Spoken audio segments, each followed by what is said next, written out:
Dorset, September 1819.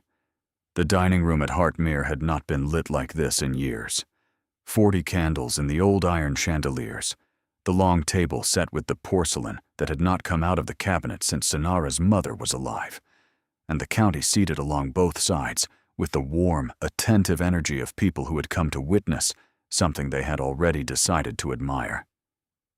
Vivian Leonard sat at the center of the table in a dress the color of champagne, receiving the evening with the natural ease of a woman who had been receiving rooms since she was 14 and had never once doubted that a room was hers to receive.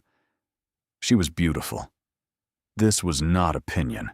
It was the first fact of any gathering she entered, and it preceded her the way weather preceded a season, so that by the time she arrived, the adjustments had already been made.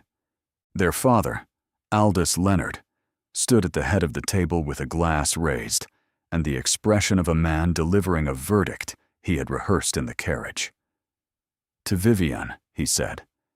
His voice carried the particular thickness of a man who had been frightened for a long time and had recently stopped being frightened and wanted the room to understand that the danger was over without requiring him to describe how close the danger had been. To Vivian, who saw what this family needed when the rest of us could not, and who had the grace and the determination to secure it. The table raised their glasses, 40 people, the full county, the Ashfords, the Pelhams, the Merytons, Sir Colwyn Dray, who had opinions about everything and expressed them with the confidence of a man who had never been corrected, and beside him, 3 seats from the head of the table, in the position that belonged to a man of his rank and was occupied with the stillness of someone who was listening to every word and cataloguing every error. Caius Varnum, the Duke of Thornfeld. Sonara Leonard sat at the far end of the table, 6 places from her sister, in the seat that had been assigned to her by her Aunt Dorrit, who managed the household arrangements, and who had placed Sonara where she always placed her, which was where she would not be in the way. Sonara wore dark blue. It was a good dress, well made, and it did not compete with champagne, because nothing competed with champagne when Vivian was wearing it. And Sonara had understood this principle since she was 11, and had stopped resenting it around 15, and had converted it into something more useful around 17, which was the year she had started managing the accounts. She held her glass with the rest of the table. She drank when the table drank. She smiled the correct smile, the one that said, "I am pleased for my sister," which she was, in the way that a woman can be pleased by something that is also entirely wrong, and know both things simultaneously, without her expression betraying either one. The Duke did not raise his glass. He held it.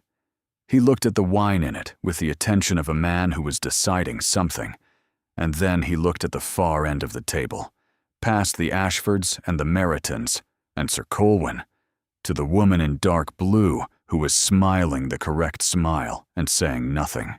He looked at her for 3 seconds longer than the toast required. Sonara did not look back. She did not need to. She had identified his attention 5 months ago in a room that smelled like paper and tallow and the particular desperation of a family running out of time, and she knew what it meant when Caius Varnum looked at someone for longer than was necessary. It meant he was counting. 6 months earlier, the letter had arrived. March 1819.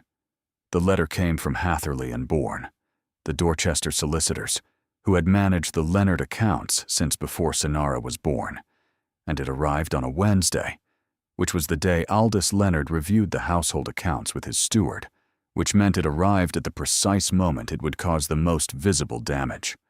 The Hartmere estate owed £11,000. The debts were layered. 3 years of compounding obligations that had been deferred and restructured and deferred again with the quiet optimism of a man who believed the next season would correct the current one. The timber income had fallen for 3 consecutive years. The tenants on the South Quarter were 2 seasons behind on rent because the irrigation from the river feld had silted over and the yields had collapsed, and nobody had addressed the silt because addressing it required access to the upper channel, which ran through Thornfeld land, and nobody at Hartmere had spoken to the Duke of Thornfeld about anything practical since Sonara's mother had died 4 years ago, and the social machinery that connected the two estates had quietly ceased. Aldous read the letter in the study. He read it twice.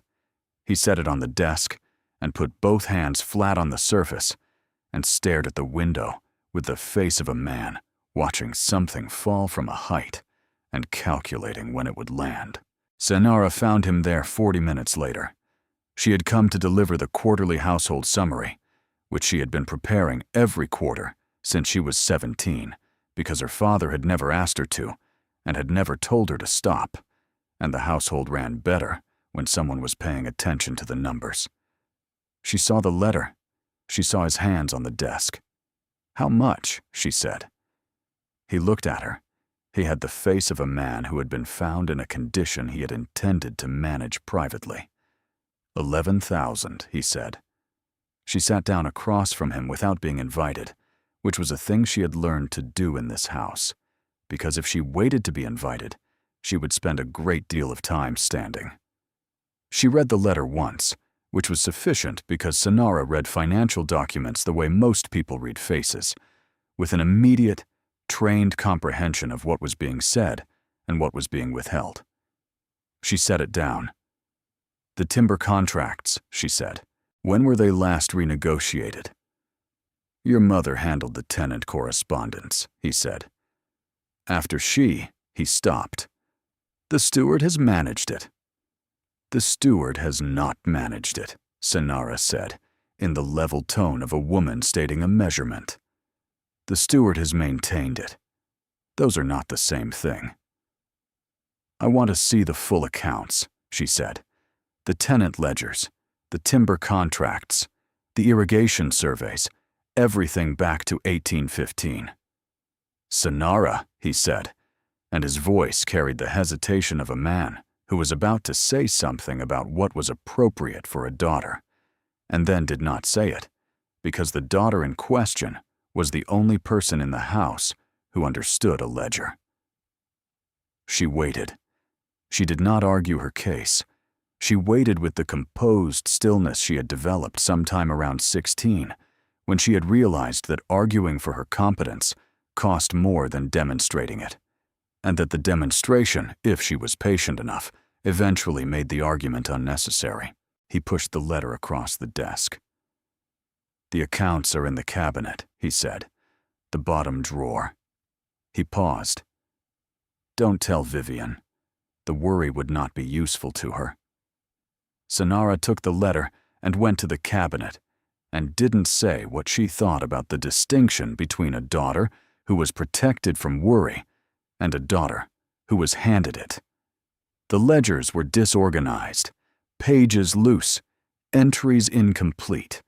2 years of tenant accounts recorded in the steward's hand, with the vague approximation of a man who had been estimating where he should have been measuring.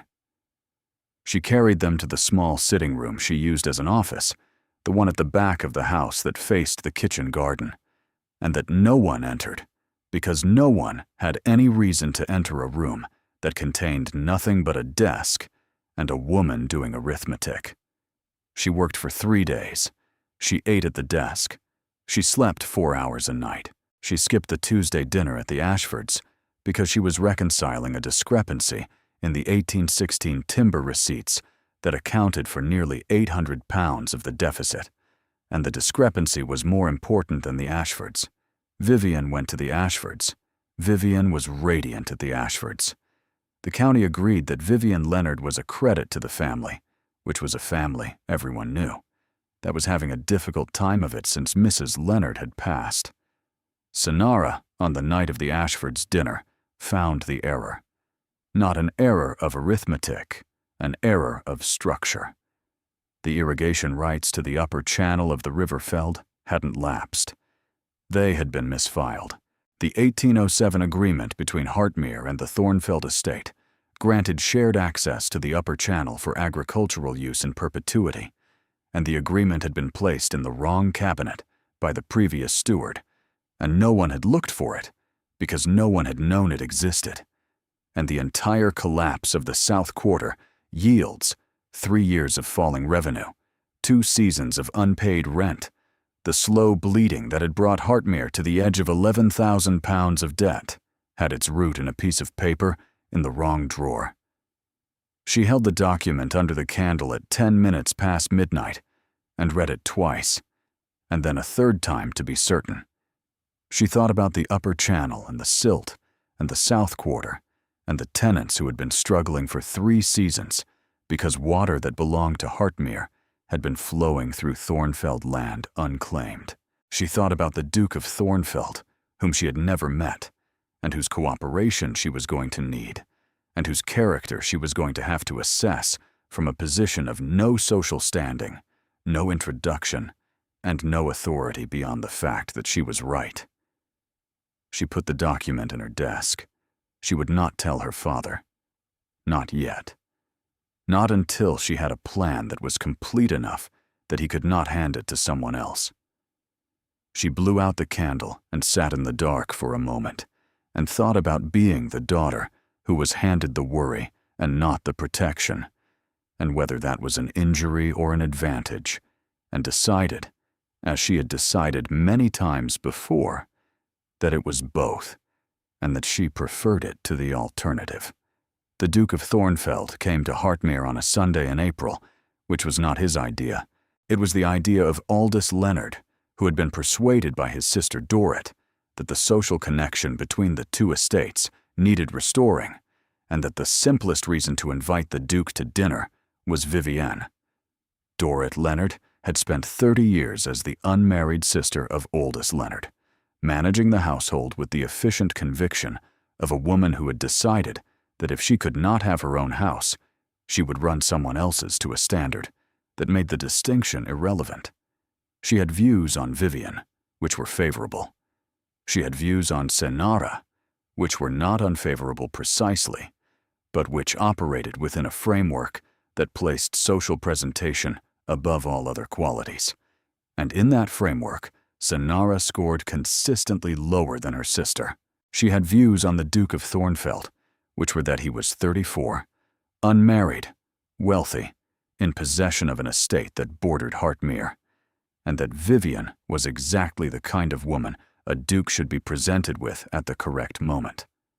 She did not consult Senara about any of this. She did not consult Senara about anything that involved the dining room, the guest list, or the social future of the family, because these were matters of presentation, and Senara's talents, Dorrit acknowledged, lay elsewhere.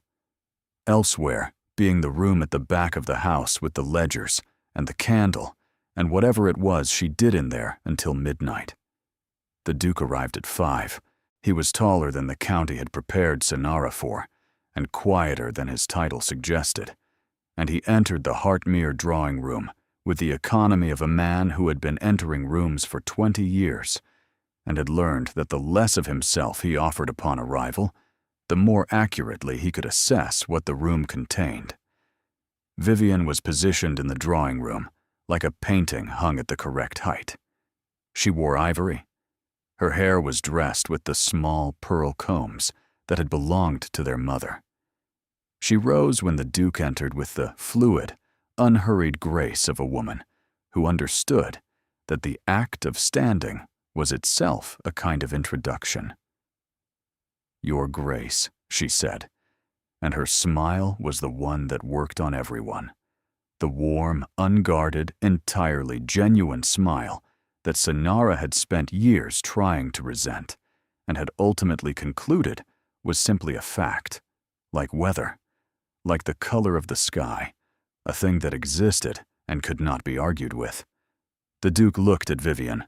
He received the smile with the attention of a man who had been smiled at by a great number of beautiful women and had developed an immunity that was not rudeness, but was something adjacent to it, a habit of seeing past the surface, because he had learned from some history Senara did not yet know that the surface was not where the important information lived.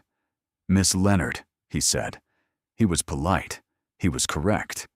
He was, Sonara noted from her position near the bookcase, where she had been reading before the arrival, and had not been asked to put the book away because no one had remembered she was there.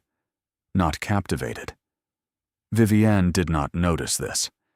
Vivienne had never needed to develop the ability to detect the absence of captivation because she had never previously encountered it.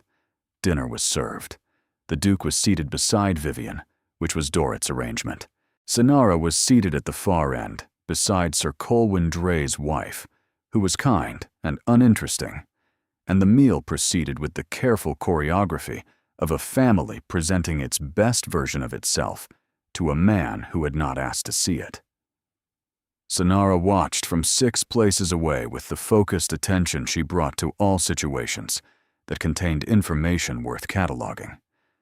She watched the way he listened, which was with his whole attention, but not his whole agreement.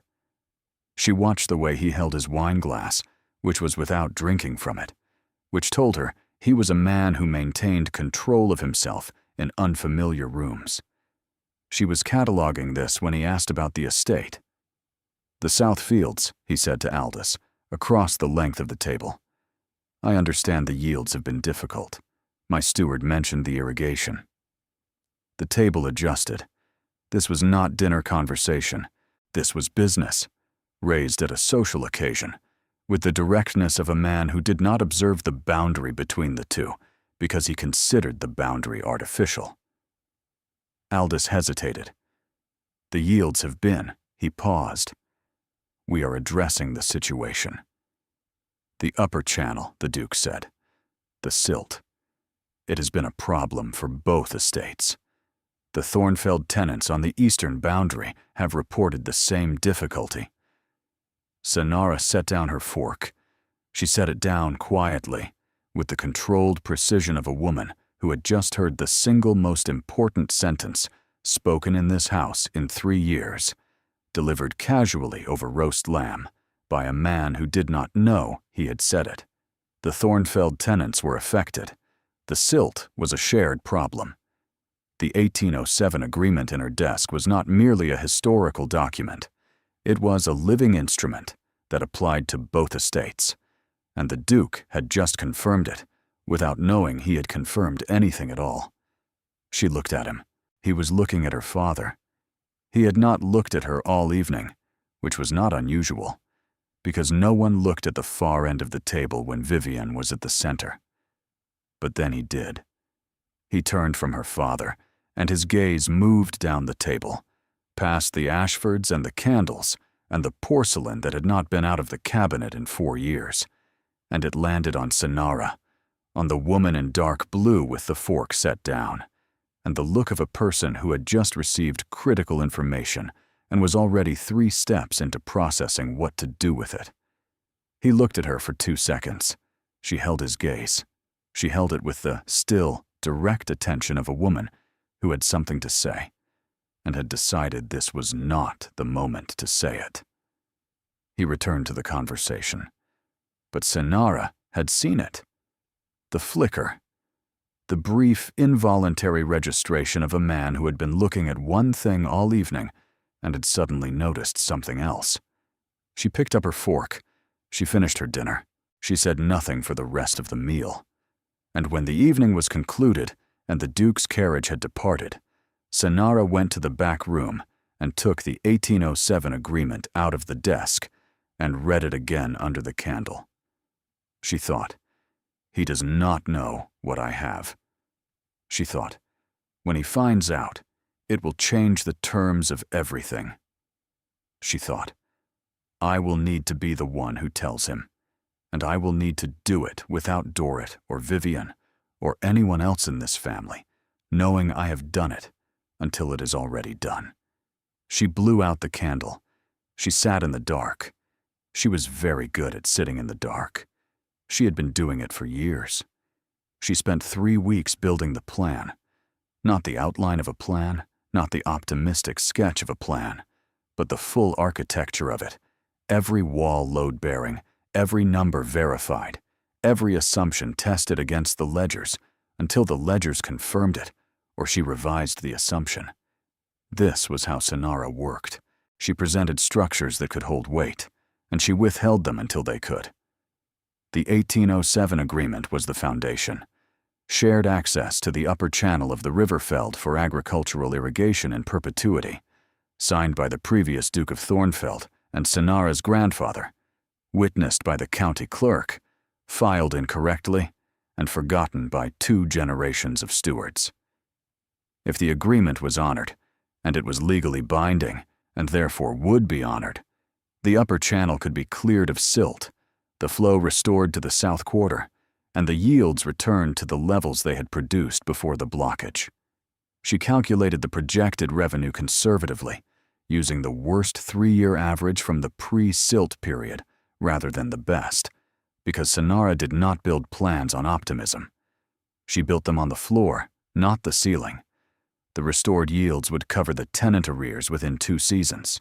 The tenant arrears, once recovered, would service the debt to Hatherley and Bourne. The debt, once serviced, could be restructured on terms that did not require selling land or marrying Vivian to a title, which was the solution Dorrit had been constructing with the focused energy of a woman who believed that the correct application of a beautiful daughter could resolve any financial difficulty. The timber contracts were the second element. She had found the discrepancy in the 1816 receipts, 800 pounds unaccounted for, not stolen, but miscalculated in a way that had compounded across 3 subsequent years until the error had become structural. She wrote to 2 timber merchants in Dorchester under her father's name, requesting revised terms, and received responses that confirmed the existing contracts were 17% below the current rate, because no one had renegotiated them since her mother had died. She did all of this from the back room with the desk and the kitchen garden outside the window, between the hours of 9 in the evening and 2 in the morning, because the daytime hours belonged to the household duties Dorrit assigned her, the linen inventories and the kitchen accounts and the small organizational tasks that Dorrit considered appropriate for the daughter who was not Vivienne. She kept the plan from her father. He would hand it to the steward, who would execute it slowly and take the credit. Or he would mention it to Dorrit, who would find a way to incorporate it into the larger project of Vivian's ascent, and Sonara's name would be nowhere in it. She had watched this happen before. She had watched it happen with the household accounts, which she had reorganized at 17, and which Dorrit had presented to Aldous as the result of her own management. She had watched it happen with the tenant dispute in 1817, which she had resolved through a letter to the county assessor that her father had signed without reading and had later described to Sir Colwyn as a matter he had handled personally. She was not angry about this. She had been angry about it at 15, and the anger had burned for 2 years with the clean, hot fuel of a young woman who believed that fairness was a system that would correct itself if she waited long enough. By 17, she had understood that fairness wasn't a system. It was a decision that other people made, and they made it based on what they could see, and what they could see was Vivian. Vivian, in April, was everywhere, at the Meryton luncheon looking like spring itself, at the county assembly on Sir Colwyn's arm, the most promising young woman in Dorset, according to the county's reliable intelligence, and the reason, people had begun to say, that the Duke of Thornfeld had accepted the dinner invitation in the first place. Sonara heard all of this, from the kitchen, where the cook repeated the county talk, from Dorrit, who mentioned in passing that the Duke had been seen riding near Hartmere twice in the past week, and that this was encouraging. Sonara kept silent. The Duke had been riding near Hartmere because the upper channel of the feld ran along the boundary line, and the silt problem he had mentioned at dinner was visible from the ridge path, and a man who noticed silt at a dinner table was a man who would ride out to look at it. She finished the linen inventory.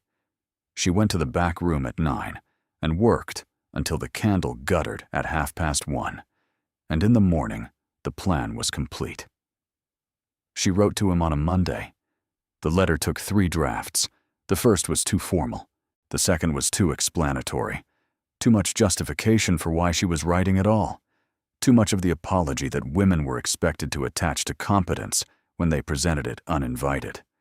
She discarded both and wrote the third in the voice she used when she was not performing for anyone, which was direct and specific, and assumed that the reader was intelligent enough to follow without being guided.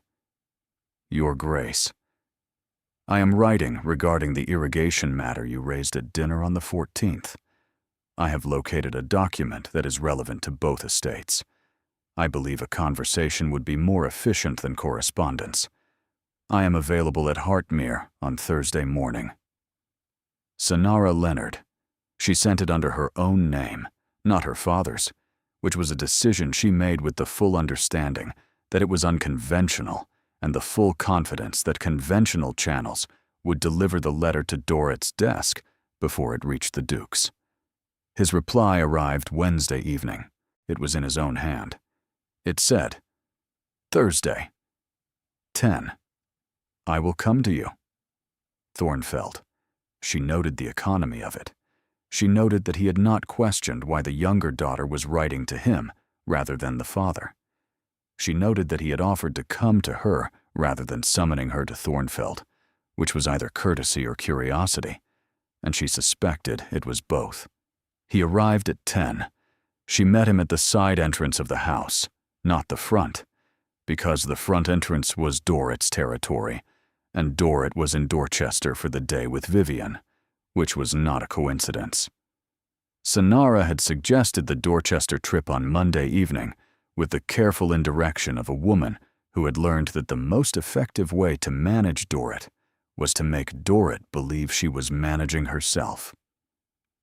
Your Grace, she said. Miss Leonard, he said. He looked at the side entrance. He looked at the kitchen garden. You said you had a document, he said. She took him to the back room. She had considered the library, which was more appropriate for receiving a duke, and had decided against it because the library was a performance space, and this was not a performance. The desk was covered in ledgers and survey maps, and the plan she had spent 3 weeks building, and she did not clear any of it away, because the evidence of her work was itself a kind of argument. He looked at the room. He looked at the desk.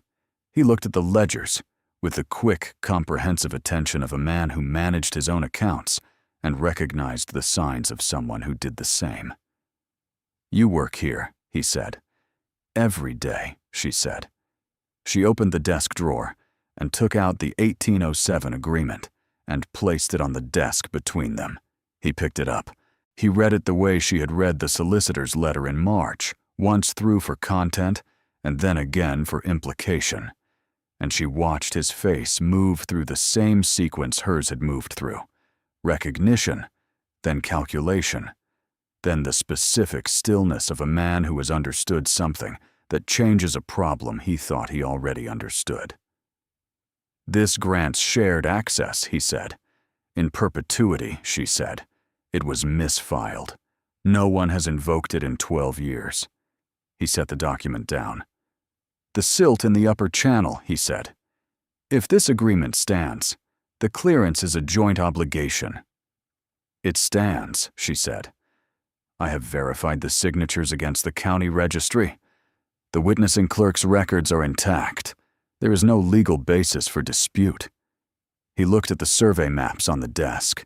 He looked at the plan she had laid out, the projected yields, the restructured tenant terms, the timber contract revisions, the debt service schedule. He studied all of it with the focused attention she had come to understand was his natural state, the way beauty was Vivian's natural state, a thing that preceded him into every situation and organized the situation around itself. You built this, he said. It was not a question. Yes, she said. Your father, he said. My father does not know, she said. She held his gaze with the directness of a woman who had decided that this man was going to see the full truth or none of it, and that the full truth included the fact that she was operating without her family's knowledge, because her family's knowledge would have made the operation impossible. "The channel clearance," he said. "I will instruct my steward to begin on the Thornfeld side this week. The joint survey can be commissioned immediately." She exhaled. She had not known she was holding her breath until she released it. She had expected negotiation. She had expected the particular resistance that men of rank applied to ideas that arrived from sources they had not anticipated. He had done none of that. He had read the evidence, assessed the plan, and agreed. In under 10 minutes. "Thank you," she said. "It is sound work," he said. He picked up the 1807 agreement again and held it. He looked at her over it. "Miss Leonard." "The other Miss Leonard," he added, with something in his voice that was not quite amusement, but was adjacent to it, the way his immunity to charm had been adjacent to rudeness. "Why are you the one doing this?" She looked at the desk. She looked at the ledgers and the candle stub from the previous night, and the kitchen garden outside the window. "Because I am the one who can," she said. He held her gaze for a moment. Then he folded the agreement and handed it back to her. "Thursday next," he said. "I will send the survey results. Write to me directly." Not through the steward. He left through the side entrance. She stood at the desk and listened to his horse on the gravel path, and thought about a man who had read a plan built by an invisible woman in a back room and had called it sound work without hesitation, and who had said the other Miss Leonard, with something in his voice that she was going to have to account for later. She sat down. She looked at the candle. She left it unlit. It was 10:30 in the morning, and for the first time in a long time, she did not need the dark to do her work. The channel clearance began in May. The Duke's steward and Sonara's surveyor coordinated the work on the Thornfeld side, while Sonara managed the Hartmere side through the estate foreman, because the foreman followed directions without asking who had written them, and the steward would have told her father. The water returned to the south quarter in the 3rd week of May. It came slowly at first, and then, with the steady, reliable flow of a system functioning as it had been designed to function, and the tenants noticed immediately because tenants noticed water the way sailors noticed wind, as the single most important fact of their working lives. The yields followed. Sonara had calculated 6 weeks for the first measurable improvement, and it arrived in 5, which was faster than her conservative projection and precisely in line with her private one, the one she kept in her head because putting optimistic numbers on paper was a habit she did not permit herself. The county noticed the improvement, and the county, because the county saw what was visible and did not look for what was not, attributed it to Vivian. This was not a conspiracy. It was not deliberate unkindness. It was simply the way the available information arranged itself in the minds of people who had seen one daughter at every social event and had not seen the other daughter at all. Vivian was visible. Vivian had been seen talking to the Duke at the Ashford dinner. The county had concluded, reasonably and entirely incorrectly, that whatever had improved at Hartmere had improved because Vivian had influenced the right people. Dorrit solidified this conclusion at the Pelham luncheon in June. The irrigation, she said to Mrs. Pelham and Lady Ashford, and 2 other women, whose opinions circulated through the county with the efficiency of a postal service. Vivienne raised it with the Duke at dinner. She has a way of making practical matters into conversation. It is a gift. Sonara was not at the Pelham luncheon. She was at Hartmere, reviewing the revised timber contracts that had arrived from Dorchester that morning. Contracts she had negotiated through 4 rounds of correspondence under her father's name, and that would increase the estate's timber income by nearly £600 annually. She learned about Dorrit's remarks from the cook, who had heard them from the Pelham housekeeper. Sonara received this information at the kitchen door on a Wednesday afternoon, with the composed face of a woman absorbing a blow she had anticipated, and finding that anticipation did not reduce the force of it. She said nothing. She returned to the back room. She sat at the desk with her hands flat on the surface, the way her father had sat in March when the solicitor's letter had arrived, and she thought about visibility and invisibility, and about the particular kind of silence that was not modesty, but was the absence of anyone listening. The Duke called at Hartmere on Friday.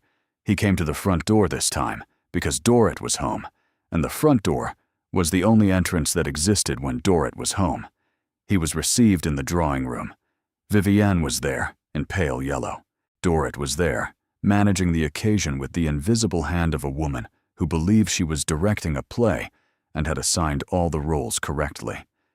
Sanara heard the Duke's arrival through the wall and stayed where she was, because going out uninvited would require explaining why she should be there, and explaining what she had done in front of Dorrit would result in the explanation emerging with Vivienne's name attached to it.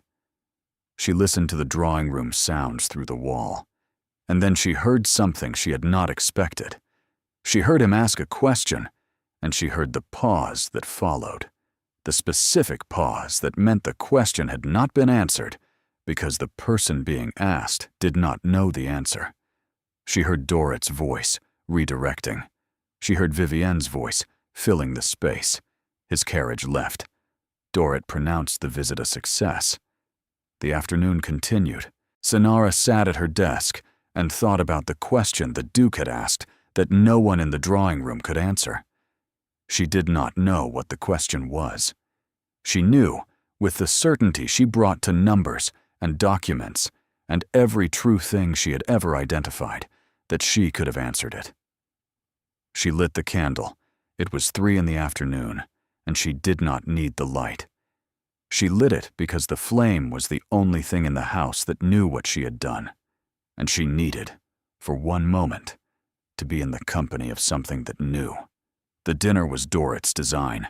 She had been constructing it since July, when the South Quarter tenants had paid their first full season of rent in 3 years, and the debt to Hatherley and Bourne had been restructured on terms that no longer required the sale of land. Dorrit had decided where the credit belonged. She had decided this the way she decided the seating chart and the menu, with the absolute conviction of a woman who had been making these decisions for 30 years and had never once been contradicted by anyone who mattered. The credit belonged to Vivienne, because Vivienne was the daughter who had been visible, and visibility was the currency Dorrit understood. Vivienne sat at the center of the table in the champagne dress. She was luminous. She was, Sanara thought, with the honest precision she applied to all assessments, including the difficult ones, genuinely happy. Vivienne did not know she was receiving credit for work she had not done. She believed, as Dorrit had arranged for everyone to believe, that her social graces had contributed materially to the estate's recovery. She believed this because she had been told it, and because no one had ever told her anything different, and because the alternative was not a story anyone had made available to her. Sanara did not blame Vivienne for this. Credit had not been taken. Credit had been given by people who did not know there was someone else to give it to.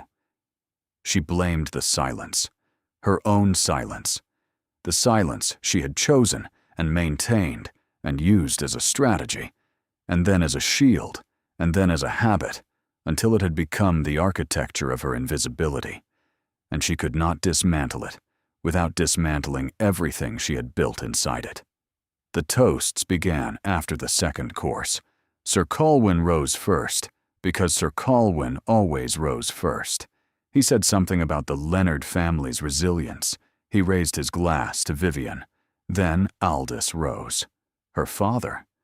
The man who had pushed the solicitor's letter across the desk in March and said, "Don't tell Vivienne." The worry would not be useful to her. The same words now, spoken from 6 places away, while Sanara sat in dark blue in the seat Dorrit had assigned her. To Vivienne, who saw what this family needed when the rest of us could not, and who had the grace and the determination to secure it. The table raised their glasses. The Duke did not raise his. She had spent 5 months learning the precise grammar of his gestures, the way his stillness was never empty, but was always a container for something he had not yet decided to release. He held his glass. He looked at Aldous with something harder than attention, something with the weight of a man watching an error compound in real time and calculating the exact moment at which correction became necessary. He looked at her, down the length of the table, past the candles and the county, to the far end, where the wrong daughter was sitting in the wrong seat, holding the wrong glass. She held his gaze. She did not signal him to stop, or to continue, or to do anything at all. She held it with the stillness that had been silence and strategy and pain, and was now something she did not have a name for yet. 3 seconds. Then he set his glass down. Dorrit noticed. She noticed the glass being set down without being raised, and her face performed a rapid, invisible adjustment, and she looked at Sonara with the brief, sharp attention of a woman who had detected a variable she had not accounted for. The third course arrived, and Sonara sat in her assigned seat and knew, with the certainty she brought to every true thing she had ever identified, that the silence was about to end. She was not sure she was ready for it. She was not sure that mattered. It happened between the fourth course and the dessert, in the interval when the plates were cleared and the table settled into the comfortable drift of a well-fed county, expressing its satisfaction with itself. Dorrit had risen to make the final toast. She stood with her glass and the particular authority of a woman who was not going to share the culminating moment with anyone. "I have watched this family," Dorrit said. "I have watched this family face a challenge that would have broken weaker houses. And I have watched my niece rise to meet that challenge with every grace and quality she possesses. The improvement of this estate is the direct result of her influence, her character, and her commitment to this family's future." She raised her glass. 40 guests prepared to raise theirs. The Duke stood. He stood with the measured, deliberate economy she had seen in every action he had ever taken. A man who never acted for effect, but acted because he had calculated that this was the moment something needed to be done. The room adjusted. A Duke standing commanded attention the way gravity commanded weight, without requiring announcement. Dorrit's toast suspended in midair. 40 faces turned toward him. Vivienne looked up from the center of the table with the bewilderment of a woman who was not accustomed to being interrupted. "If I may," the Duke said. His voice was the one she knew from their meetings, the low, even register that did not need volume because it had authority. He looked at Dorrit with the complete respect of a man who was about to dismantle her narrative and intended to do it without cruelty.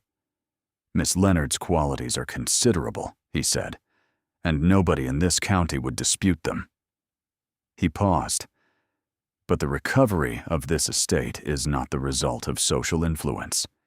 It is the result of specific, documented work, and I believe the evening would benefit from an accurate account of that work, because I was party to it, and accuracy on matters of this kind is something I consider important." The room was very still. "In April of this year," the Duke said, "I received a letter. Not from Mr. Leonard. Not through the social channels that connect our two estates. I received a letter from Miss Sonara Leonard, who wrote to inform me that she had located a legal agreement between our families, dated 1807, granting shared access to the upper channel of the River Feld for agricultural irrigation. An agreement that had been misfiled and overlooked for 12 years. He did not look at Sonara. He looked at the room. He delivered the facts the way she delivered numbers, with the clean, load-bearing precision of someone who trusted the evidence to do the work. Miss Sonara Leonard did not merely locate this document. She had, prior to contacting me, conducted a complete audit of the Hartmere accounts. She had identified an £800 discrepancy in the timber receipts dating to 1816. She had renegotiated the timber contracts with the Dorchester merchants, securing terms that increased the annual income by approximately £600.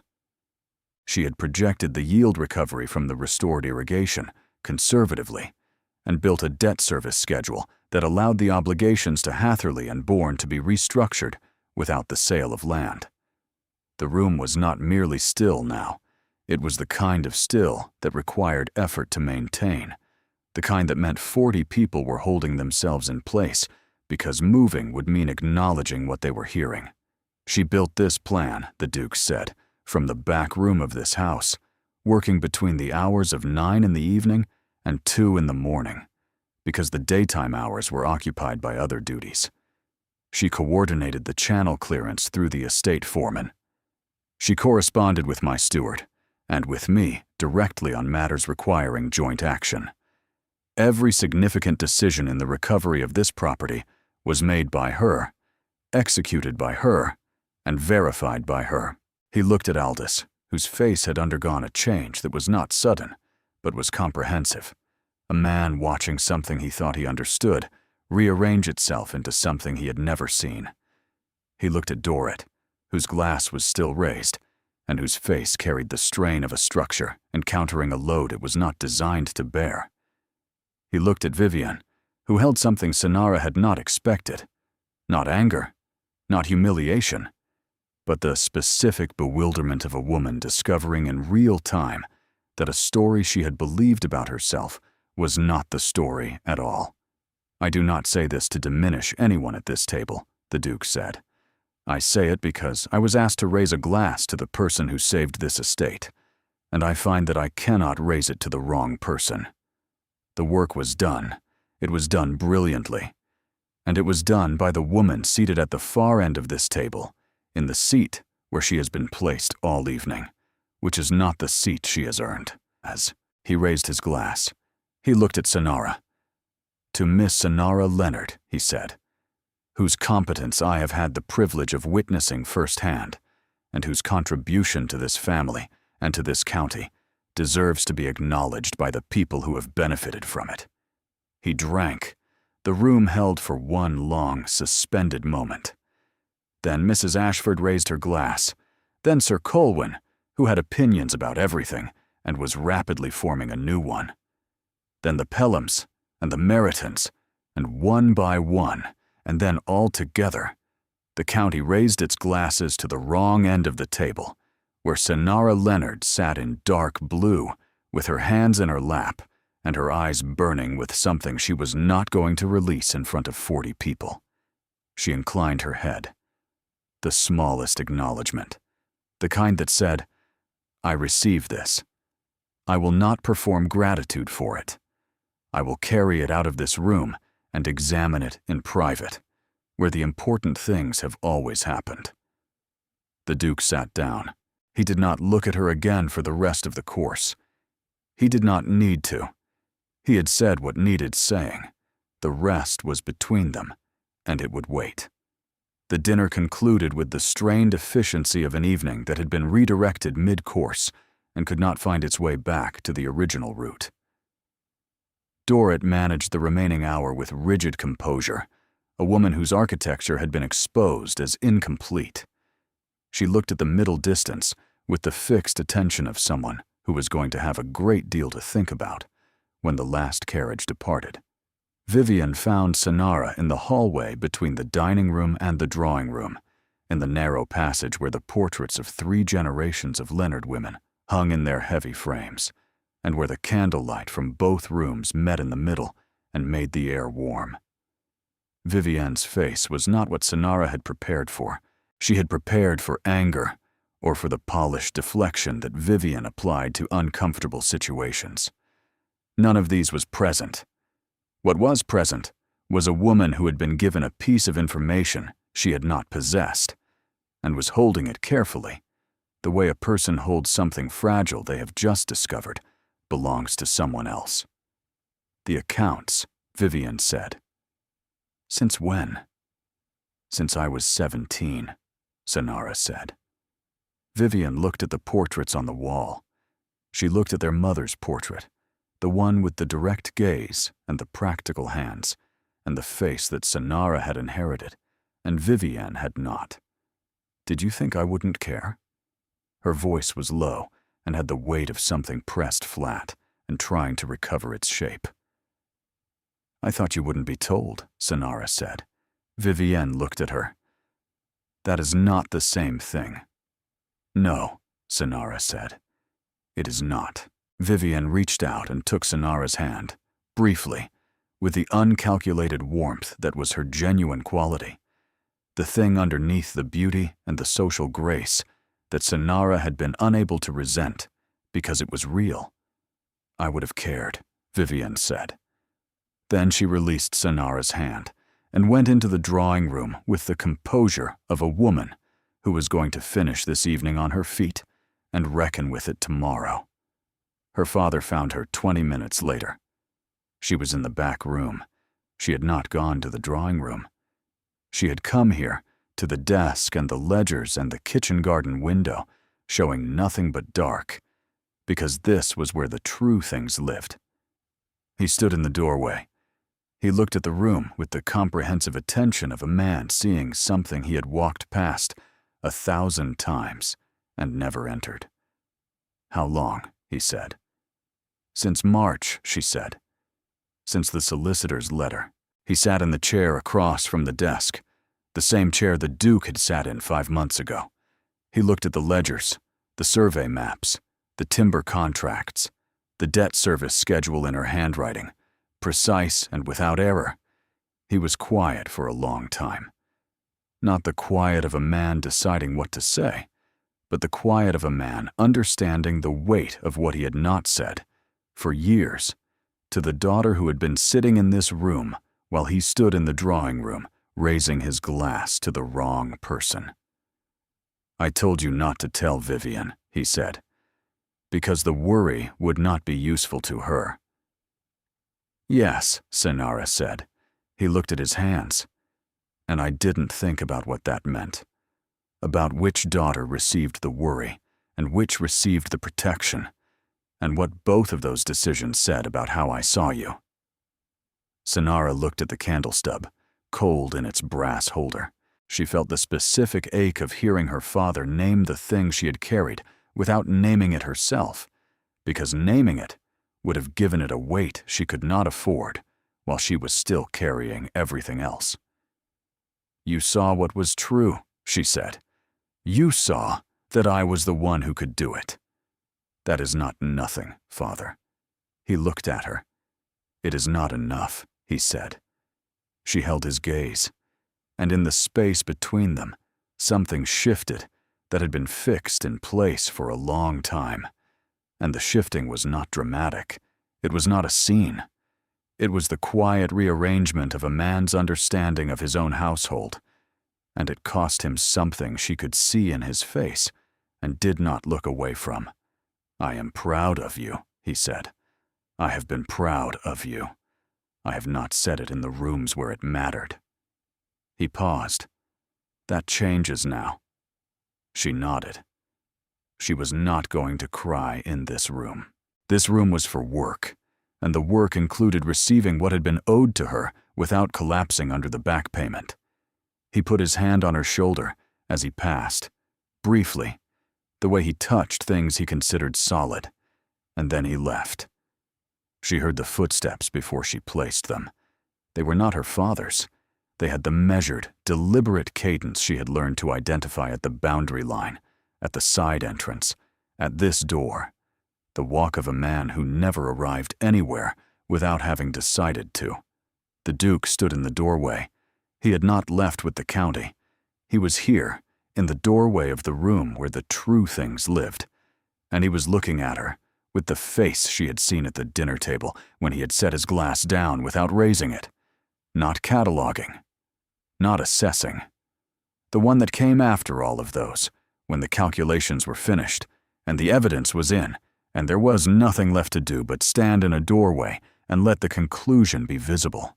You did not have to do that, she said. No, he said. Why? He came into the room. He stood beside the desk, close enough that she could see the candlelight from the hallway catching the line of his jaw. He looked at the cold candle on the desk. "Because the record was wrong," he said. "And I have spent 5 months watching you work in a room no one enters, solving a problem no one acknowledges, and maintaining a silence that costs you more than anyone at that table understands." He paused. "And because I find I am not able to sit in a room where your name should be spoken and hear someone else's in its place. I attempted it for 4 courses, and I could not manage a 5th. She thought about her silence, the one she had chosen and maintained and suffered from. She thought about a man who had walked into that silence and broken it open, not with passion, not with rescue, but with facts. The clean, precise, undeniable architecture of facts, which was the language she trusted above all others. "You called it sound work," she said, "in April, when you read the plan." "It is sound work," he said. "You did not have to say it then either." He looked at her.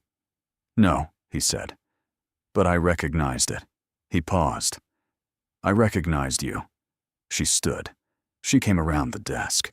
She stood in front of him in the room with the dark window and the cold candle and the ledgers that contained 6 months of invisible work. She was not performing. She was standing in the room where she had always been honest, and she was letting him see what that looked like when it was not managing anything. "Sonara," he said. Her name in his voice had the sound of something being placed precisely where it belonged, the way a document was placed in the correct drawer, the way a number was placed in the correct column, the way a woman was placed in the correct seat when someone finally understood which seat was hers. "Caius," she said. His name, his actual name, not his title, the name underneath the rank. And she said it in the voice she used when she was not performing for anyone. He took her hand. Not the way her father had touched her shoulder, briefly and in passing. He took it and held it with the deliberate grip of a man who had calculated what this meant and was prepared to stand behind the calculation. She held his hand in return. She held it with the same precision she brought to every true thing she had ever decided. The candle in the hallway guttered and steadied. The house was quiet. The chandeliers had burned down. And Sonara Leonard stood in the room where she had always done her work, in the light that came from somewhere other than a candle she had lit for herself, and understood that being seen was not the same as being visible. Visibility was what happened in drawing rooms and at dinner tables, where the light was arranged, and the positions were assigned, and the performance was managed by people who believed they controlled what mattered. Being seen was what happened here, in back rooms, at boundary lines, in the space between the evidence and the conclusion, where a man had looked at her work and called it sound, and had looked at her silence and called it a cost, and had stood in a room full of people and said her name because the record required it, and because he required it, and because some things, once you have seen them clearly, cannot be left uncorrected. She did not light the candle.